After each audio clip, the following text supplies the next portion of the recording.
একটি নির্মম ও চতুর মেয়ে নিজের বান্ধবীর স্বামীকে পেতে চায়, আর সেই লোভেই সে তার বান্ধবীকে নৃশংসভাবে খুন করে ফেলে। তারপর তার একটি হাত কেটে নেয় আর মুখে অ্যাসিড ঢেলে দেয়, যাতে কেউ তার পরিচয় শনাক্ত না করতে পারে।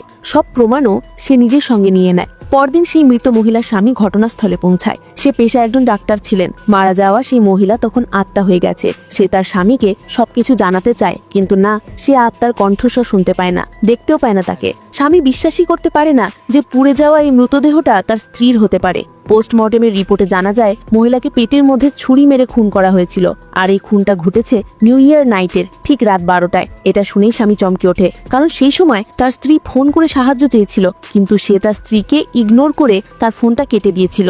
এবার তার সন্দেহ হয়, তবে মৃতদেহ শনাক্ত করা কঠিন হয়ে পড়ে, কারণ পুরো মুখটাই অ্যাসিডে ঝলসে গেছে। তখন তার মনে পড়ে স্ত্রীর ডান হাতে একটা পুরনো আঘাতের দাগ ছিল, যেটা সে একবার স্বামীকে বাঁচাতে গিয়ে পেয়েছিল। এদিকে তার এক সহকর্মী ডাক্তার সন্দেহ করে বসে যে মৃত মহিলাটি হয়তো তার স্ত্রী হবে, কিন্তু সে সরাসরি অস্বীকার করে। তদন্ত যত এগোতে থাকে ততই বেরিয়ে আসে আরো চমকে দেওয়া তথ্য। মৃত মহিলা ছিলেন অন্তঃসত্ত্বা, আর যে জায়গায় তার মৃতদেহ পাওয়া যায় সেটি ছিল একটি পতিতালয়। এই কথা শুনে আত্মা হয়ে যাওয়া স্ত্রী গভীরভাবে আহত হয়। সে নিজেকে এভাবে অপমানিত হতে দেখতে পারে না।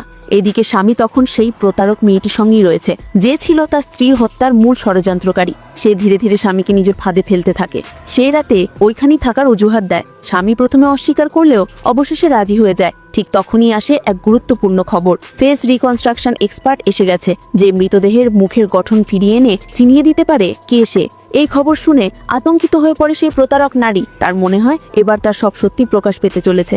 স্বামী ফেস রিকনস্ট্রাকশনের প্রক্রিয়া শুরু করার নির্দেশ দেয়। সে জানায় খুব শীঘ্রই মৃত নারীর আসল পরিচয় জানা যাবে। প্রতারক নারী দুশ্চিন্তায় ভেঙে পড়ে, কারণ সে জানে যেই দিনই মুখটা শনাক্ত হবে সেই দিনই সব শেষ হয়ে যাবে। আর যখন মুখের শনাক্তকরণ শেষ হয়, স্বামীর পায়ের নিচ থেকে মাটি সরে যায়। নেক্সট পার্ট দেখার জন্য ভিডিওটাতে একটা লাইক করে তোমার কোনো বন্ধুকে তুমি সন্দেহ করো তাকে এই ভিডিওটা শেয়ার